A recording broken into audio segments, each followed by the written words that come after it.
Well, hello everyone, and welcome back to another Tech Talk session with me, Tripti Sinha, your host from Tech Jobs Fair. And today we are about to dive into a very exciting topic, a discussion that will definitely be a game changer for your career or to upgrade your career. So today we are joined by very special Martina Ernst.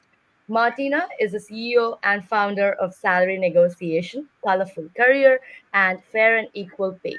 She is an experienced international manager, entrepreneur, coach, networker, and a proven expert for fair and equal pay, and stands for close professional networking among women, believing in power for female solidarity. So, hi Martina, how are you doing today? Thank you so much for joining us. I'm totally thrilled to be with you, Tripti. Thanks for inviting me, and hopefully, we will support all of you today to get the career and salary you deserve because you are worth it. Absolutely. And that's what we are here today to give you guidance. Not me, of course, Martina, but yeah, some tips and guidance about how you can work on your negotiation, right? So, before we dive into the conversation and the topic, let's take a moment from you, Martina, and maybe let's hear your journey so far in the industry. So, yeah, if you could tell us a little more about yourself and your journey. Yes, it's my pleasure. I was managing director of a language company, and I was responsible for several countries in Central Southeastern Europe. And so I was, of course, used to negotiate salaries with my employees, and I always wanted to make sure that they were paid fair. And then I moved on into the people and culture management, and I was the people and culture manager of one of the biggest banks in Austria and responsible for 20,000 people. And we had to design salary schemes. And so it was super natural for me to learn how to make sure that salaries reflect fair compensation. And this is what I want to teach you because I really was sitting on the other side. So I think my tips and recommendations might be helpful to you because this is what you will face when you meet recruiters or supervisors and managers. Absolutely. And this is, I think, most of the time a deal breaker, right, when it comes to a negotiation part. So I do have a lot of questions lined up for you, but let's talk about, how important it is to negotiate your compensation, even if you want the job and it's a competitive market. But I think we also want to stick to our values and our standards. So how important it is to negotiate. Super question. Thanks, Tripti. It's super important. And why? First of all, when you negotiate, you show leadership. It Yeah. when you do it nicely and well, it shows that you stand up for your values. And this is a good sign because this shows that you're capable to also in the future stand up for the corporate values. So Mhm. don't be afraid to negotiate. And the second thing I want to tell you, latest research clearly shows if you ask for nothing, you are taken by your word and you get exactly that, nothing. But if you negotiate, you have a 62% chance to get what you ask for, or at least to get more than what was offered initially. So please dare to earn your worth. Absolutely. So, what are the four top or like top drivers to increase or take a appraisal in this salary when you're applying for jobs or already in a company maybe? Yes, I have a very simple formula. And when you leave this podcast, I want you to remember simply value times four. Know your market value Yeah. and master your self value. Create added value for the company and understand the value of a good preparation. And I think we will dive into that a little bit later on. Awesome. And guys, also don't forget, if you have any questions that's related to the topic, or as we go along with the session, if you come up with any questions, please feel free to comment down your questions, and I'm sure Martina is going to help you with that. With pleasure. Yeah. So, how can we find out the market value for the position that we're applying for? Yeah, that's very crucial. And people say, I can't find anything. But nowadays we have so much transparency. Go to glassdoor.com, to salary.com, to Indeed. Ask the college you have studied, because when you're a young person, they have a lot of surveys and can guide you what you can ask for. And ask your friends. And what I also suggest is ask mentors. Don't ask them, what do you earn? But ask them, what would you recommend me? Which salary should I ask for? Because they have often already had the jobs you are applying for. So this is really relevant information. And don't go to a job interview unprepared. What you should do when the company asks for a very specific job, make sure that you search a bit of a broader job profile, because otherwise you might not find the exact answer. So maybe it's called planning, strategy, something. But if it's in controlling and you are young and just finished university, then just simply Google junior controller. Then it's so much easier to get salary overviews and salary benchmarks for the position. Right. What if, it's already mentioned in the JD? Sometimes a lot of company mention their salary brackets or the compensation bracket, right? And then maybe you are still expecting a little more than what they've already mentioned. And maybe you get selected, you're shortlisted for an interview. So when you go to an interview, is it okay to, still take that question out and then maybe try and negotiate a little more than they've already mentioned? Super question. Thanks so much. So this is brings us to the added value. This is the second value you should focus on. What does it mean? When a company is looking for candidates, of course they want the best candidate, and then it doesn't matter whether this super most appropriate person costs a little bit more than maybe the average candidate. So how do you become the most appropriate candidate? Very simple. You think of what is it the company wants? What did they write in their job ad? And how can I tell them and show them that I can exceed their expectations? And you can do that very simply by asking relevant questions pertinent to the job ad. Because showing the questions really shows leadership. So please make sure you prepare well. This is the third value you should focus on, the preparation. And when the companies are looking for candidates, and I think a lot of times, because they also have like a strict budget when it comes to compensation, or giving out salaries to employees. So how can you maybe prove or show your capabilities, and how adding value to the company can be so important, and how can you portray that through your interview? Yes. So showing the added value is really important, and it means first of all you need to ask really good questions, because if you don't ask questions, the company just considers you, okay, she's a boring person, or he's a boring person. So make sure that you ask questions which are related to the job you're supposed to do. And then through the questions, you might make the company think, aha, he thinks beyond what we really need. So, for example, you ask them, in which way have you already considered artificial intelligence to improve the processes? But only ask questions if you already have an idea how you can help them to become better in their job. So this is how you show your added value. And when you show your added value, in the moment they say, we want you on board, this is then the moment where you can start discussing salaries. Because it doesn't make sense to talk about your salary when neither you nor the company know whether you are the right fit for each other. Exactly. So it's actually important to do like a little research about the job role in the market and about the company as well, right? So that you exactly know what questions you can ask, and if you are asked any questions, like, so counter questions, so you should be ready for that as well.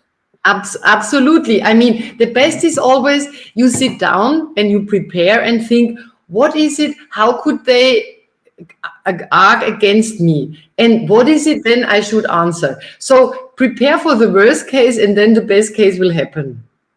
Absolutely. Because it's not just the interview for the employee, it's also kind like whether the company is right for you or not, right? Because it's not always about getting the job, it's also about if you will like the job, if you will like the, what company does, the space, environment, everything matters. Otherwise, you cannot give you 100%. I fully agree, Tripti, because at the end of the day, think of it. First, you might think, okay, I need the best salary possible, which is important. You need to earn the market value. But what is much more important is, will you have a chance to succeed and make a career in this company?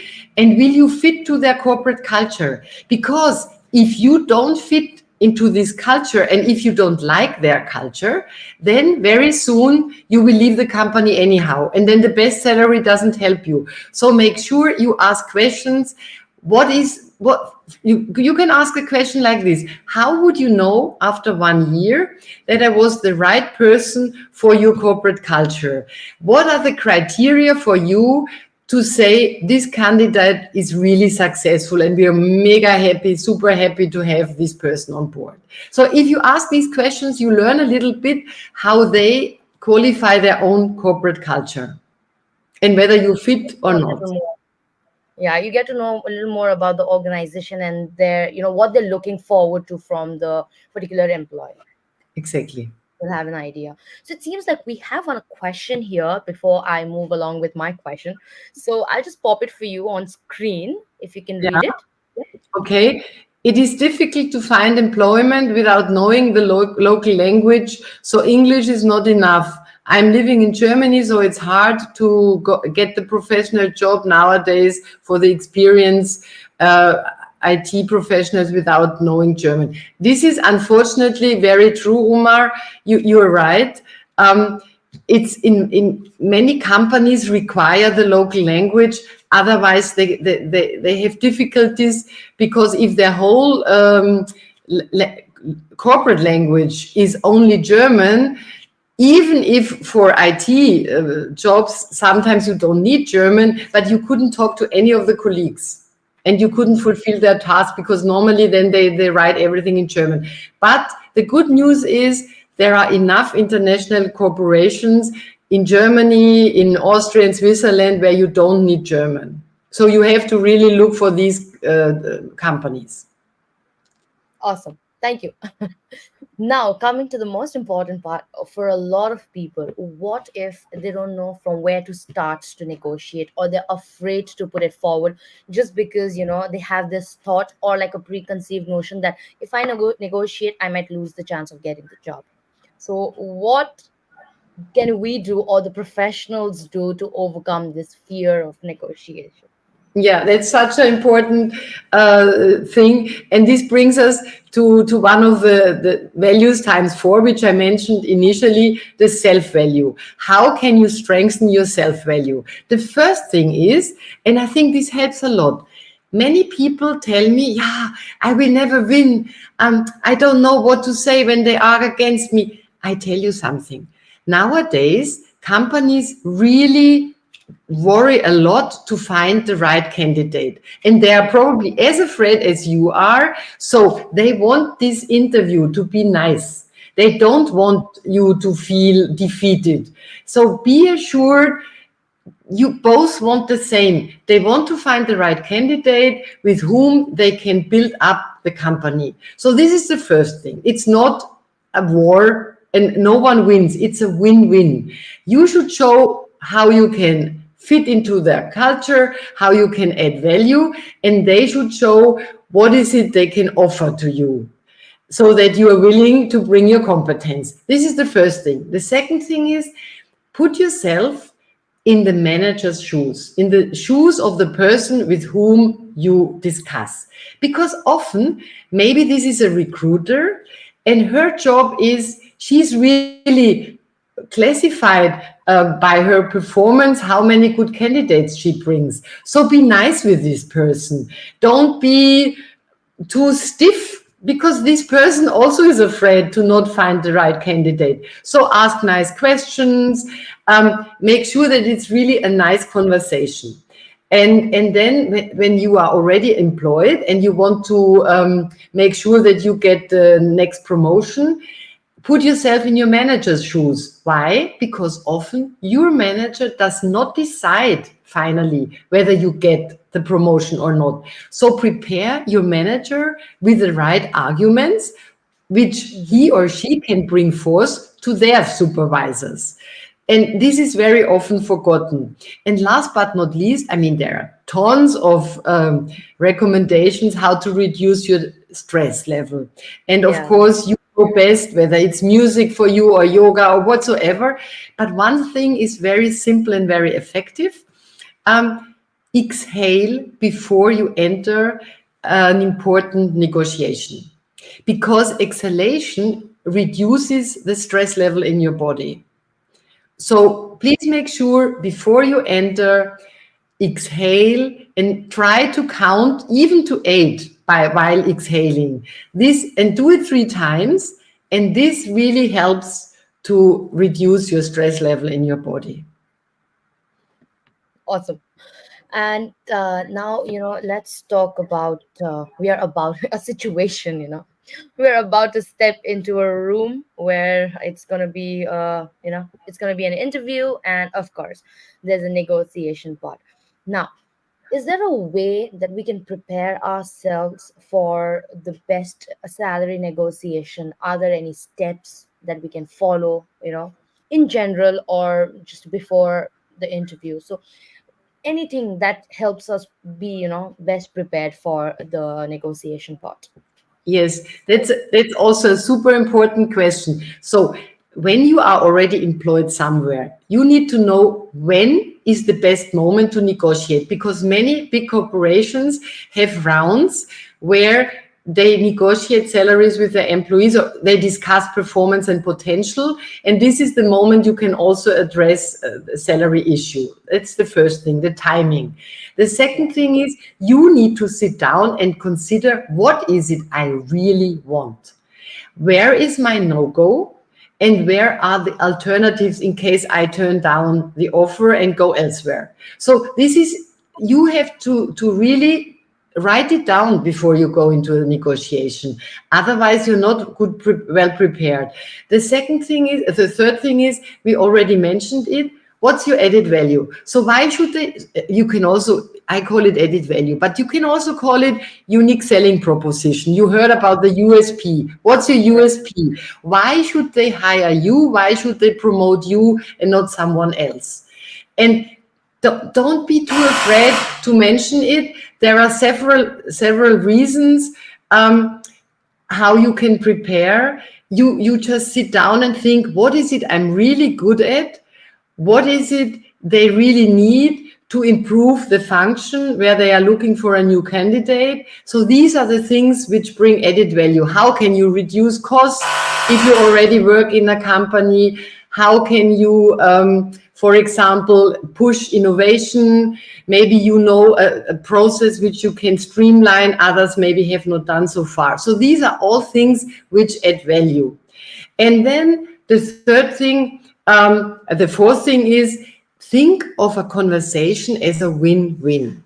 It's not you winning against the other side. It's both sides want to be a good match, to continue happily, and then bring success to the company. And you can do that by wrapping your claims in a sandwich. So remember sandwich technique.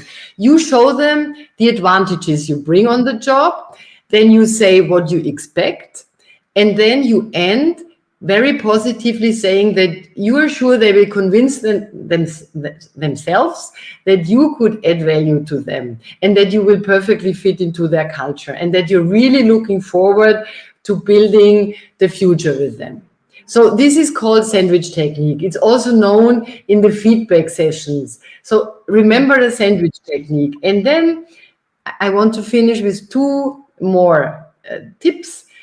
The one thing very simple is, it's also a picture I want to give you. When you negotiate, it's about increasing the cake. You don't take away a piece of a cake. You help the company to bake a bigger cake. And then it's normal that you get a part of this bigger cake. So then it's not about they against you or you against them. It's really a win-win. And who wouldn't give a piece of a bigger cake to someone? And then last but not least, the power of silence. What is the power of silence? The power of silence means that when you have stated what you want, please shut up. Why? Because then give the other side time to react. If you Yeah. if you continue saying like, yeah, but we can discuss, it's like you undo your whole claim. Don't do that. And it would really show that you're not even believing yourself in what you ask for. Yeah. So the power of silence, don't underestimate it. That's awesome, and I really like the way put it in the picture of the bigger cake and baking a bigger cake. That's really important. Like, that's a very interesting perspective to think about. So yeah, thank you so much for sharing that.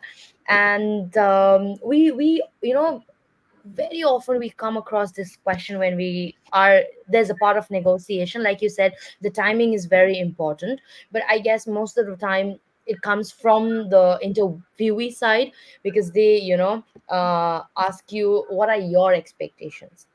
Now, because you don't know because you don't know whether you are the first employee being hired for that role, or you're replacing someone. Because if you're replacing someone, they already have a budget that was being given, or if it's a new role, it's a new budget for them. So when you're asked that question, what are you expecting, how we can tackle that? Because Yeah, we want to know the company's value as well before we say ours. exactly. I mean, first of all, you say my expectation is to make sure that I join a company where I can bring added value and where I fit into the corporate culture. So please, and then you turn around the question. So please tell me a little bit, how would you describe your corporate culture and how would you describe the person who best fits into your culture? And what are your expectations to make this job successful? So then you hear from them what they really think is the most valuable asset they need, and then it's easy for you to show them why you perfectly fit to their requirements. Yeah, I think it's like the finale time where you can finally match your let's say your talent or Yes, your exactly. experience with what they want, right? So if it Yes, matches, then I absolutely. think you can stay firm with your It, value and maybe follow that no stay, the silence thing that you mentioned, that give your value and then remain silent. Yeah, absolutely. And by the way, this is nowadays so easy. What you can do is you put your CV into ChatGPT and you ask ChatGPT what are intelligent questions I can ask my future employer. So please prepare well. Yeah, I think everything is just in our fingertips, right? We just have to Yeah, make use of the technologies that has been evolving now. absolutely. Great. So I think I have like a one last question for you. What are like the absolute no-goes, like we want to avoid it while negotiating for our compensation? Yeah, the first no go we already mentioned at the very beginning of our meeting. If you don't ask for anything, that's a real no go, because if you ask for nothing, you're taken by your word. You will get exactly that, nothing. So please make sure you have the courage to stand up for your values. And the second thing is, when you are already employed in a company and you want a salary increase, a no-go is threatening your employer and saying like something like, if you don't give me what, then I will leave the company. You know what 99% of employers say? Goodbye, even if you're an excellent employee. So what you Right. should do instead is, you tell the employer, can we have a meeting, please? Can we please sit down for half an hour and discuss? You prepare well, you go there, you tell them, listen, I was searching the market, or I was offered another position, and I did not look for it, but they offered me a much better salary. So I don't want to leave your company, to leave our company. I really am happy here, and I think I bring really good value for you as well. And so, what is it we can do? Because you probably understand, I'm young, I need to build my future. I Mhm. cannot just neglect this offer. So, what is it we can do together? And then I tell you, most companies who do not want to lose good candidates, they find solutions. And then Right. what is another no-go? Another no-go, and this unfortunately happens very often, is when you run behind your manager who is in between two meetings, and say and pulls the manager at the arm and says, I need to get a salary increase. So don't do that. Always fix an appointment, take the Yeah. time, so that both sides have really time to listen carefully to each other. Yeah, I think these are the most horrible no-goes. Yeah, I mean, like, if you sit for a discussion, there will be an outcome. But if you are just questioning and asking, they can just neglect it, right? Yeah, yeah. Because So he'll ask for it, or he'll ask for it, and they'll work again. yeah, yeah. It there has to be a clear. You have to be well prepared, Yeah. and you have to really sit down. And if you don't say, I want a meeting to increase, to get my salary increased, rather say, I want a meeting where I can discuss with you my professional development. So this sounds so much more engaging for both sides. Absolutely, that's absolutely nice. Like, nice way to frame it, and then get into a discussion. Wow, Exactly. amazing. Yes, just before we wrap this up, there's a one last question, very tiny question from my end. That would be, do you think the process of negotiating salary, the practice that we do as as an employee, is it same globally, or it's very location specific? Honestly, I think it's very global. Why? First of all, I have worked with global coaches who do the same on the other side of the universe, and they came up with exactly the same recommendations. So, Wow. this is, I think, already a good assurance, and I always check. Negotiation coaches from all over the world, because what is so global? It's global to establish win-win situations. Hmm. And when you, as a candidate or an employee, show the other side why it's good to have you on board, they will show you what they will do to keep you on board. So it's a win-win. So Yeah. I think all of the tips I gave you here today are definitely global. Awesome. That's absolutely amazing. And thank you so much for sharing such valuable tips, Martina. But we do have some time constraints, which is why we have to wrap this session for today. But of course, we'll always meet or come up with new topics, interesting topics in the future. But yes, before we wrap up this session, is there anything that you want to add from your end, or any tips that you just want to give to our viewers? I just want to finish with my claim: earn your worth, you are worth it. And I really enjoyed being with you. And thanks a lot, Tripti, for your great questions. And let's hopefully reconnect on LinkedIn or during one of the tech job fairs all around the world. Yes, absolutely. So, guys, if you are a job seeker and if you really want that practical experience of negotiation, then I think you can connect with our companies, you can visit our events. So, go to techjobsfair.com and check out the events, be it in person or webinars. So, yes, check out the website, and I will see you all again. Until next time. Thank you so much, Martina. Thank you so much again, one more time, for joining us. It was an absolute pleasure having you with me today. Bye Thank bye. you. Bye bye.